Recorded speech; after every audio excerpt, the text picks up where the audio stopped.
Le syndrome de l'imposteur, on l'a tous eu. Non, je ne savais pas que ça allait être aussi viral. Ça m'a dépassé complètement et après, j'ai vu tout le monde le faire. J'ai croisé Jordan Bardella. Il est ému, le caméraman. Hein. Ah oui. C'est la question coquine. On est dans le boudoir. Ah ouais. Salut Redouane, bienvenue chez Skurt. Alors Redouane Bouguiraba, humoriste marseillais, Oui. assis sur le trône du royaume du clash depuis quelques années déjà, Ouais. et qui a réellement atterri sur le devant de la scène à la quarantaine. Ton créneau, c'est d'enculer le premier rang, qui paye pour ça. Est-ce que ça leur revient moins cher qu'un lubrifiant? Ouais, c'est vraiment, je suis vraiment un lubrifiant pas cher. Hein. Ouais.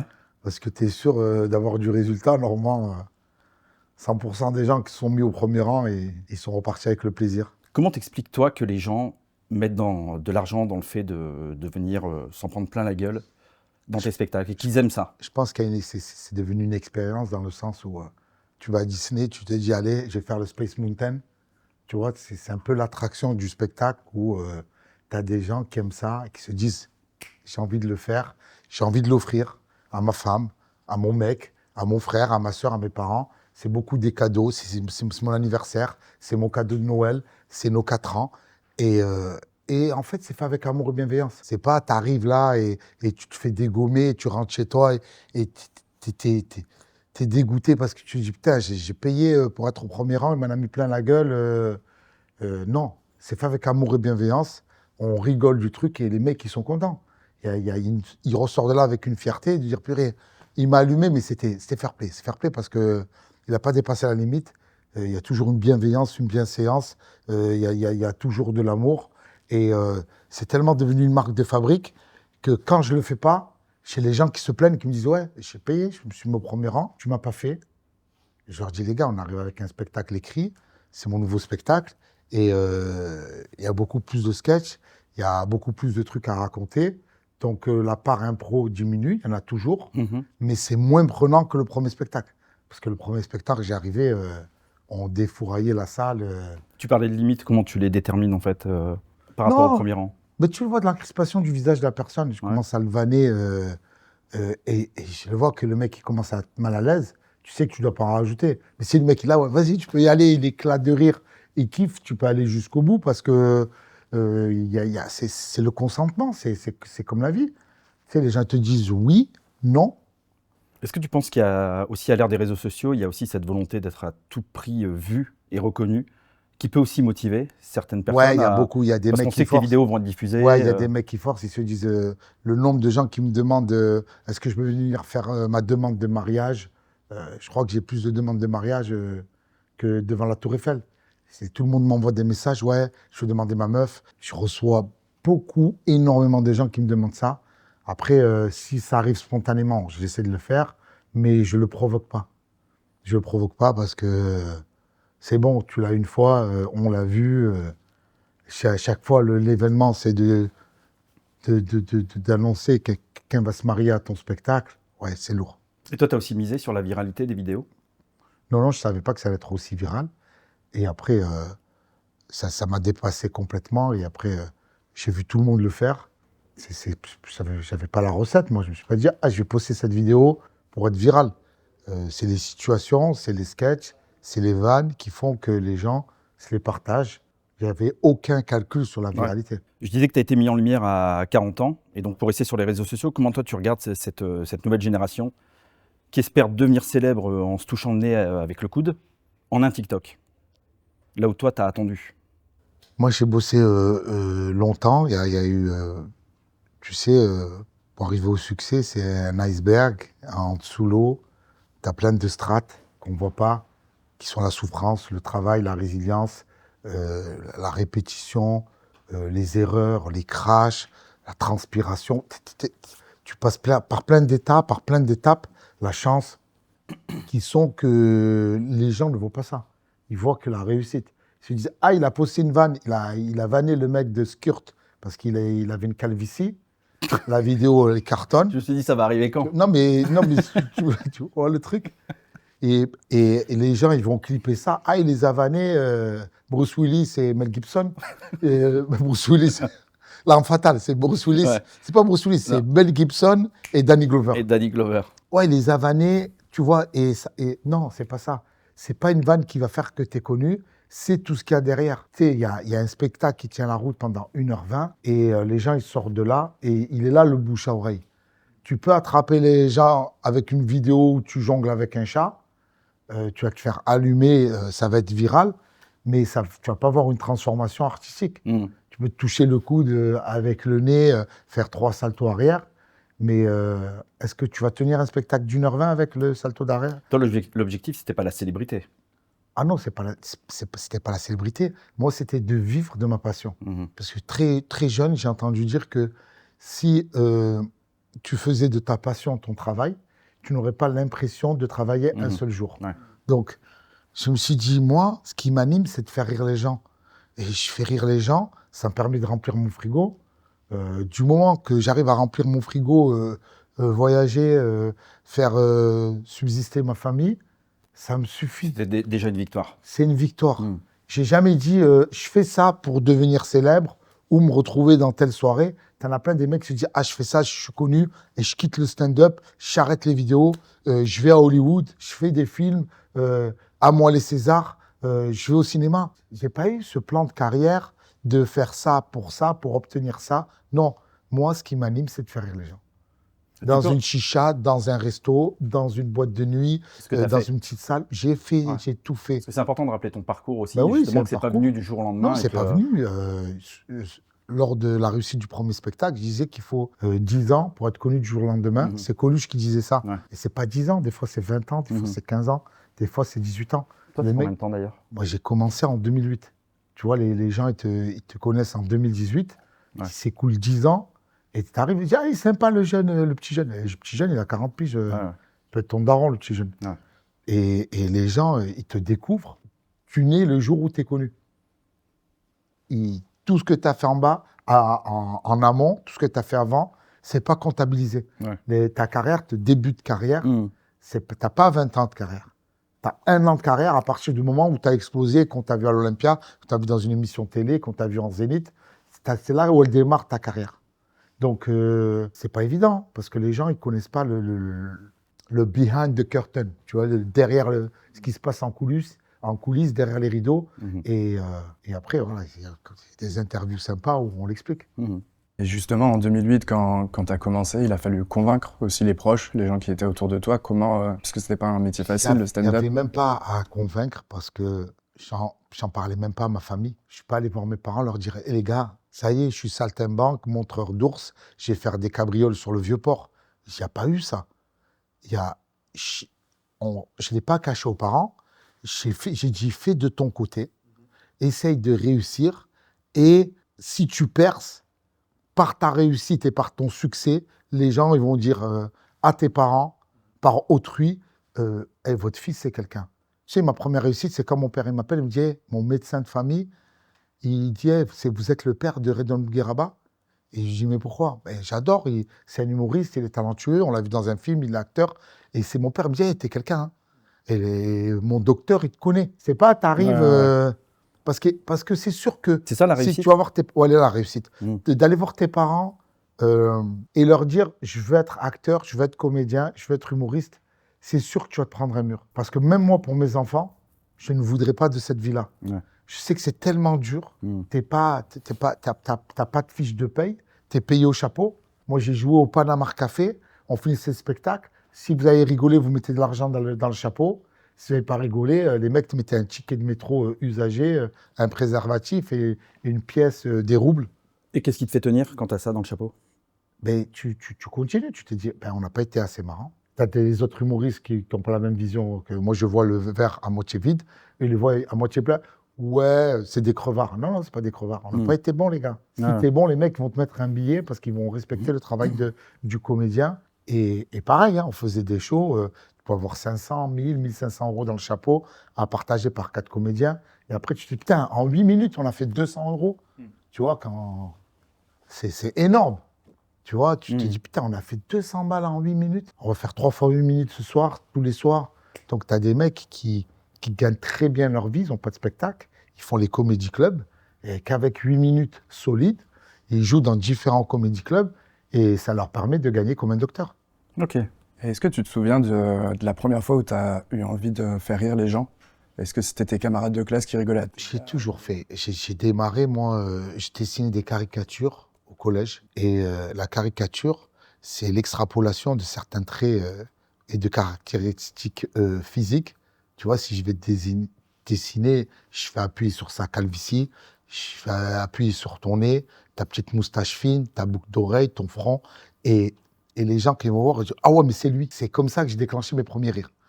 Après, de passer de l'étape dessin à sketch, c'est tu transformes ta vanne que tu as dessinée, mais à l'écrit. Donc, on va aller, ton crâne, il brille, tu l'as dessiné brillant, et tu as déclenché un truc. Bah oui, il a un crâne, il va prendre tout écoute-moi, du long, le crâne. j'ai cru que c'était un projecteur.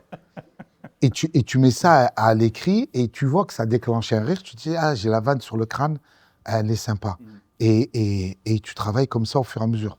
Mais très jeune, je savais que je pouvais me sortir de tout type de situation grâce au rire. Et c'est une très très belle arme. Ta signature, c'est l'impro, on en Ouais. parlait. Je me demandais quel genre de mec fait un vélodrome, et des tonnes de salles d'ailleurs, en misant tout sur sa capacité à être bon sur l'instant. Ben, c'est un don que j'ai en fait. J'ai jamais. Et c'est aussi un trait de personnalité, il faut avoir confiance en soi déjà. Oui, il y a la confiance en soi, mais après, quand tu sais que t'es marrant et que à chaque fois, tu as fait rire différentes personnes que tu connaissais pas, parce que tu as à être marrant dans ta classe, mais tes camarades de classe te connaissent. Marrant avec ta famille, avec ton cercle d'amis, tu connais tes amis, tu sais ce qui les fait rire, tu sais ce qui les touche, tu sais quel est leur centre d'intérêt. Mais quand tu arrives dans une salle de plusieurs personnes, avec des gens qui viennent de partout dans la France, que tu connais pas, c'est pas la même chose. Ah. Il faut être bon, il faut viser juste, il faut être précis, incisif, il faut savoir où aller. Et il est là le talent de Et la toucher prise de des gens risque. que tu connais pas. Donc, la prise de risque, c'est des années d'expérience, Parce que des tu années de t'exposes aussi au représentation. bide. Ben oui, tu t'exposes au bide, mais mon travail, là, j'arrive avec un spectacle écrit. Mais après, je connais le mec qui connaît son numéro, il sait que la chute, elle est bonne, elle a marché sur tout le monde, sur un public difficile, et tu sais que la chute, elle est bonne, elle est bonne. Je regardais une vidéo, pareil, on parle du sortir d'une situation difficile avec le rire. C'est un mec qui roule en voiture aux États-Unis, il y a un mec qui lui fait une queue de poisson. Tu sais qu'aux États-Unis, les mecs, des fois, des embrouilles de voiture, Tu sors avec une batte et... ils se tirent dessus. Donc, il retrouve le mec à la station essence. Il s'arrête à côté de lui, et tu vois le mec, il est en train de mettre l'essence, costaud, et l'autre, il baisse sa vitre. Il fait, hey, toi, tu m'as fait une queue de poisson?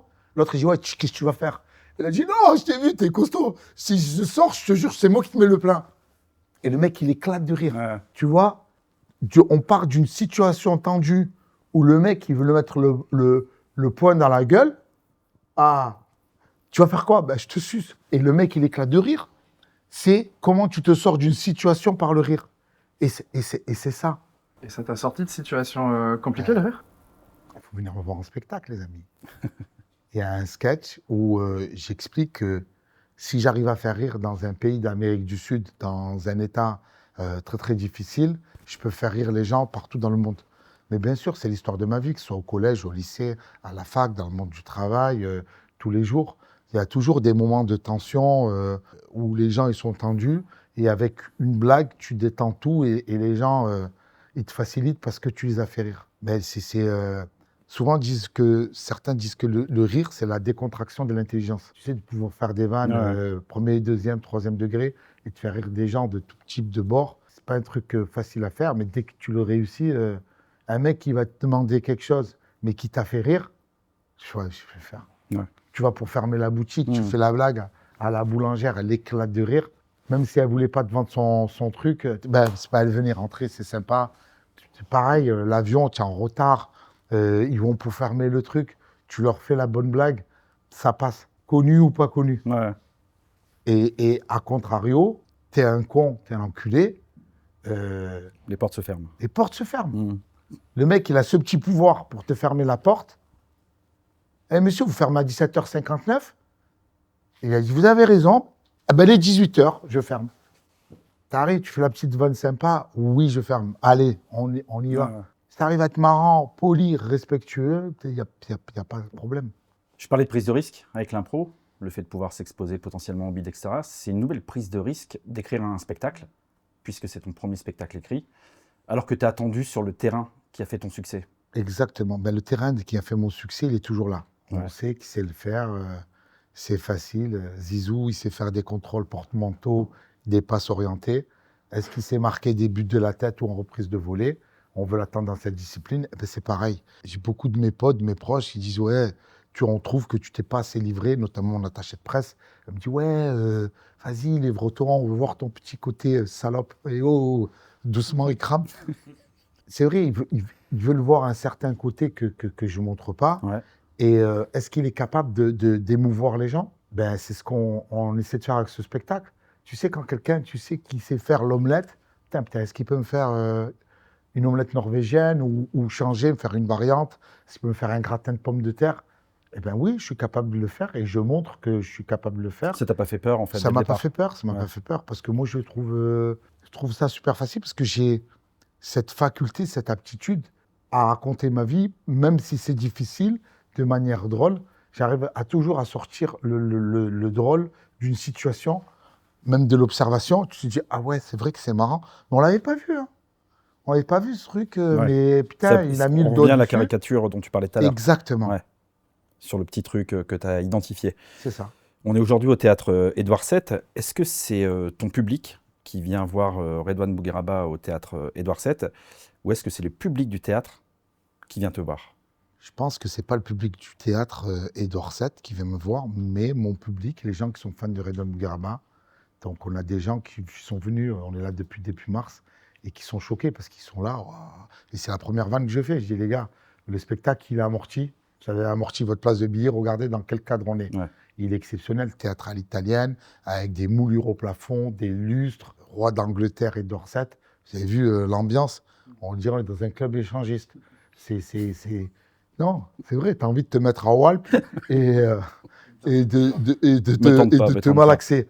Non, c'est feutré, c'est beau et ça fait sortie.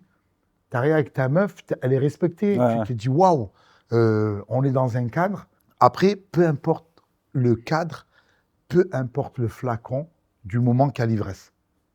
Après, le cadre, il peut être magnifique, mais du moment qu'il y a le rire, tu te dis, waouh, c'est magnifique. On a eu un rire dans un truc de luxe et les gens, ils sortent de là, ils sont ravis. Ouais. On est là, on a l'Olympia à côté, on n'a rien à envier à l'Olympia. Tu as 700 personnes qui sont compressées. Le lieu, il est magnifique. Tu as une statue d'Édouard VII dehors. Tous les jours, il me regarde, espèce de bâtard, qu'est-ce que tu fous dans mon théâtre? Je l'avais pas créé pour toi. Je l'avais créé à la base pour Molière et ses potes de la comédie française. Et toi, qu'est-ce que tu fous là? Et Tu le c'est vois ça. comme un accomplissement, ça, par exemple? Ben, c'est exceptionnel. Ouais. Exceptionnel. Mais c'est. Tu aurais pu imaginer ce genre de situation? Non, jamais, jamais, jamais.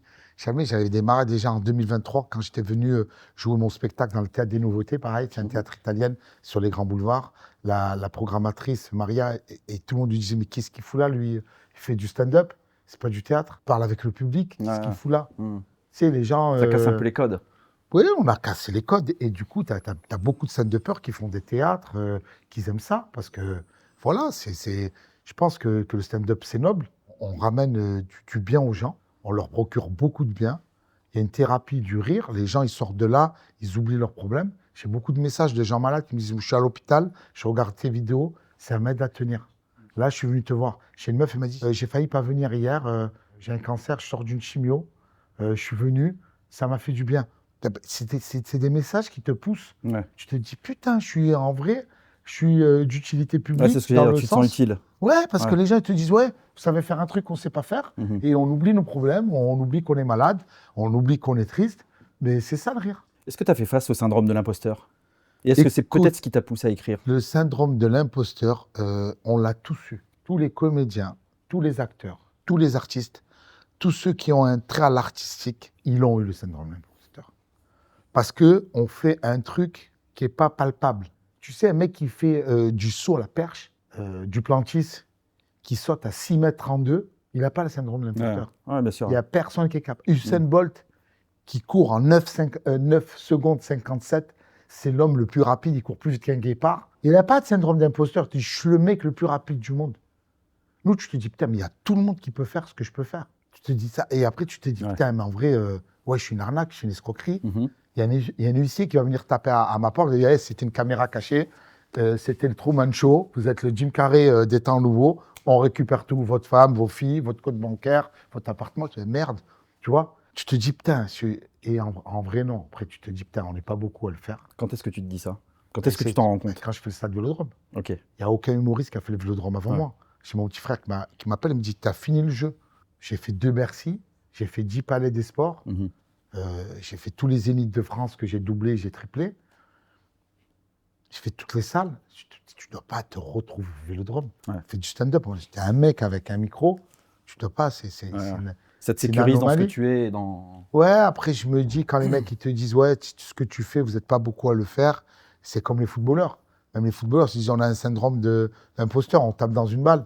Ouais, vous tapez dans une balle, mais il y a une coordination, vous allez super vite. Ce que fait Mbappé, personne ne peut le faire. Ce que fait Lamine Yamal, personne ne peut le faire. D'où ça justifie les prix et les salaires. Tu as des mecs qui s'arrêtent et disent, ouais, je ne comprends pas pourquoi Mbappé il a ce salaire. Mais poto, Mbappé va 4000 à l'heure. Il joue contre le Brésil. C'est eux qui ont inventé le foot. Bon, c'est les Anglais. Mais quand on dit le Ah ouais. Brésil, le foot, Mhm. il leur met une pichenette, il leur Ouais. met un contrôle, il tape le ballon, il lobe le mec, on tape le Brésil. C'était hier. Hein. C'était hier. Je dis ça par rapport à la Non, date mais de par rapport, l'interview. mais si Voilà. elle sort dans 8 ans, Mais c'est ça. C'est ça. attends, il meurt le mec C'est en entre-temps. 2026. Ouais, c'est l'offre et la demande. Ils ne Mm. sont pas beaucoup, il y a un seul Mbappé. Est-ce qu'au fond, ton moteur, c'est le risque? Est-ce qu'à chaque fois, on a l'impression que tu envoies la boîte et tu dis advienne que pourra? Ouais, j'ai ce côté flambeur. Ouais. J'ai ce côté flambeur depuis petit. J'ai ce côté joueur. Envoyer la boîte addict. comme au poker. Ouais, Ceux qui ne jouent pas au poker, je hein. fais tapis. Ouais. Je paye les yeux fermés. C'est dur de me bluffer. Je bluffe pas. Moi, j'y vais, j'envoie la boîte et les Mhm. clous, comme on dit pour le terme du Ah, mais poker. donc, t'envoies la boîte quand tu es sûr de ton coup quand même. Moi, je suis sûr de moi. Ouais. Je suis sûr de moi, mais même des fois. C'est pas en peine perdue. Non, je fais pas à l'arrache. Ouais. Il y a une préparation, surtout là, qu'on arrive avec un spectacle assez écrit. J'ai un producteur sur les grosses dates, Gilbert Coulier, qui est venu hier. Il était content, il m'a fait oh, c'est écrit. Tu vois, il n'y croyait pas. Tu vois, les gens. Enfin. Mais ouais, enfin. Ben oui, c'est les mecs qui sont rassurés. Tu vois, tu as tout ton entourage, ils se disent non, mais est-ce qu'il est capable de le faire? Mais il y a ce truc, je sais pas, c'est la prétention, mais je me dis, je trouve plus risqué de faire l'impro que de faire l'écrit. Mm. Certains trouvent plus risqué de faire de l'écrit que de l'impro. Je sais faire de l'impro, là je prouve que je sais faire de l'écrit, mais peu importe que ce soit écrit ou l'improvisation, les deux sont durs en fait. Ouais. Tu vois, te Mhm. faire rire les gens, c'est dur. Ouais. Alors peu importe le procédé, que tu aies 27 auteurs, que tu en aies 4, que tu n'en aies pas, que tu écris tout seul, que tu improvises, mais qu'à la finale, tu arrives à faire rire les gens, il est là le but. Souvent, les gens disent « Ouais, moi, je préfère écrire. Non, je préfère l'impro. » Non, soyez marrants, les mecs. Si tu es marrant, les gens ils vont venir te voir en spectacle. Elle est là, la vraie finalité. Mhm. Pour un humoriste, c'est d'être marrant. C'est pas de « Ouais, est-ce que ça va être ma tenue sur scène? Est-ce que ça va être la manière dans laquelle je me coiffe? Est-ce que c'est telle personne qui est dans la salle ?» Non, on veut que vous soyez drôle. S'il devait y avoir une leçon de vie dans ton parcours, ça serait laquelle? Ben, c'est de toujours croire en soi. Ouais. Je pense que la confiance, elle peut vous aider et de ne pas écouter ceux qui ne l'ont jamais fait. Parce Et qui que, peuvent potentiellement te décourager bien sûr, les conseillères et ne projeter sont sur, pas les projeter payeurs. sur toi leur J'en peur. parle dans mon spectacle, les Ouais. conseillères d'orientation, catastrophique Ouais. en France. Mm. Conseillères d'orientation, il faut arrêter ce métier. Ils arrivent, ils ont brisé la carrière de milliers, de millions de jeunes. Ils ont orienté, j'en parle dans cet à vous. J'ai dit, moi, la conseillère d'orientation, elle me dit, non, tu commences à parler, qu'est-ce que vous voulez faire? Mais ne nous demandez pas ce qu'on veut faire pour vous dire, non, vous ne pourrez pas le faire, vous allez être plombier. Vous dirigez dans des écoles, dans des secteurs. Je comprends qu'il y a des métiers manuels qui sont pas prisés, mais où il y a un désert Mhm. et que eux, ils ont besoin. Mais j'ai l'impression que maintenant, avec le recul, elles arrivent, les conseillères, elles disent putain, il nous faut 204 plombiers à Marseille.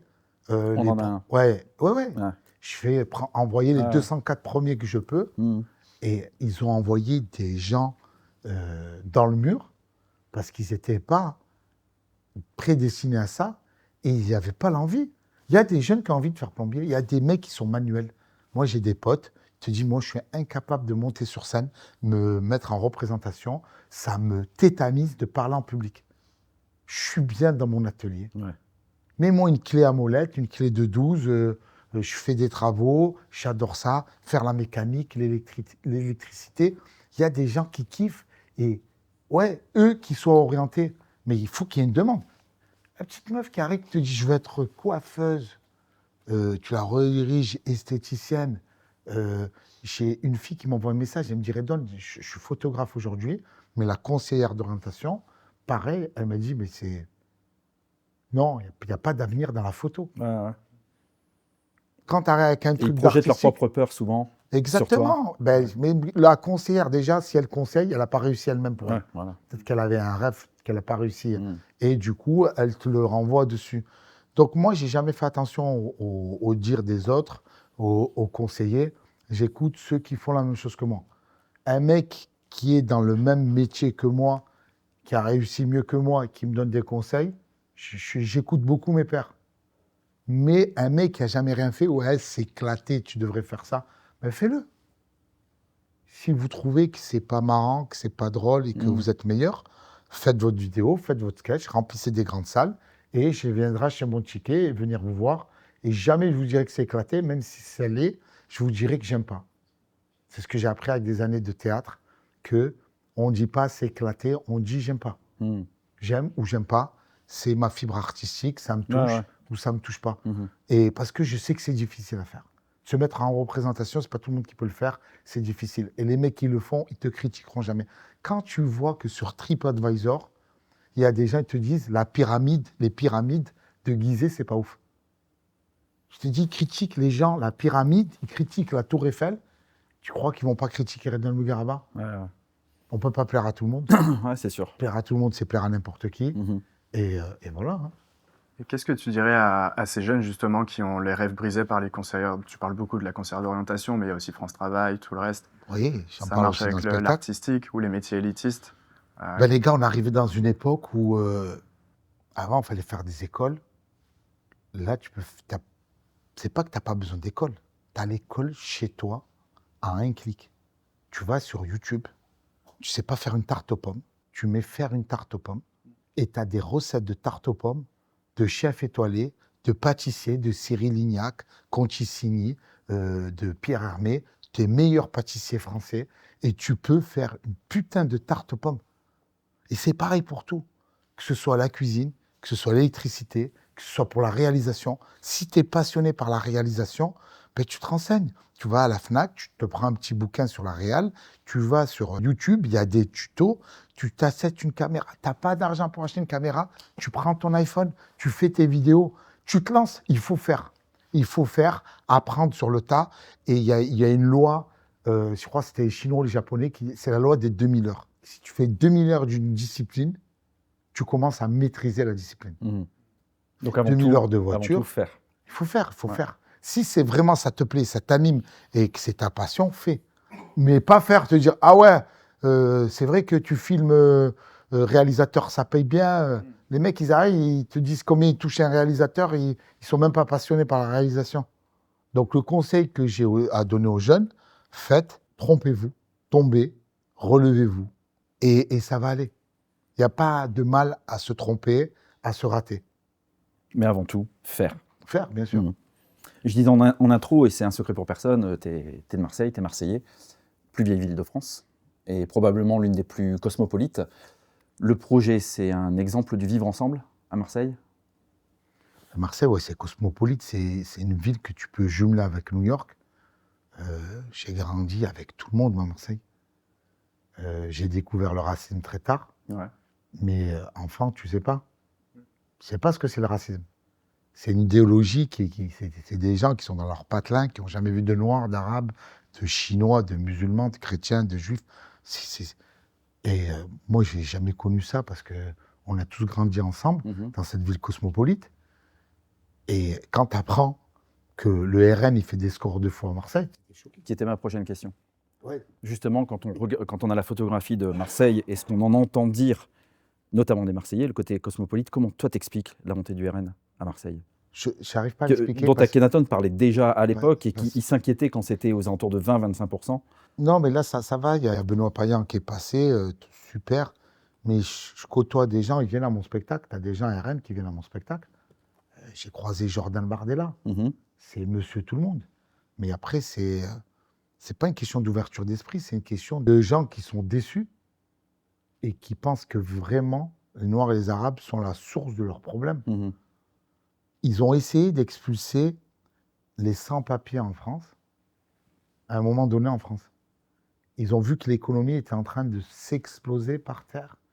Tous les restaurants, tous les palaces, tous les hôtels, Ouais. les gens qui font les lits, les gens, les petites mains qui cuisinent, les mecs qui rangent tes poubelles, les éboueurs, les mecs qui travaillent dans la rue, les gens qui nettoient, c'est des sans-papiers. Pareil, les mecs les urgentistes dans les hôpitaux. Tu vas expulser ces gens, mais on a besoin de main-d'œuvre dans ce type de métier. Mais la France, elle s'explose. C'est un faux problème. C'est une manipulation des chiffres qui sont très, très faux. Tu as des spécialistes qui t'expliquent que c'est pas l'immigration. C'est pas un truc qui est Qui fait palpable couler la alors à France. Marseille, cette montée du RN pour toi. Mais non, mais les gens, ils ont peur. C'est vrai que Quand tu es dans la rue, tu il y a vois, une corrélation avec la sécurité. Le fait qu'il y a un manque de sécurité. Les gens jouent sur la peur pour dire, ouais, regardez, les Noirs, les Arabes, c'est eux qui vous volent, c'est eux qui vous arrachent, c'est eux qui tuent, c'est eux qui vous violent, c'est eux qui truquent. Quand tu regardes le dossier Epstein, il y a 0 rebeu, 0 Renault. Donc, Pour l'instant. pour l'instant. Il y a des noms qui tombent tous les jours. Bah, il y a des noms qui tombent et j'ai vu, Ouais, non, mais j'entends. tu vois, Ouais, t'as pas Omar Sy dans le dossier Epstein, ouais, tu vois, pour l'instant. pour l'instant. Mais ils ont tout trié.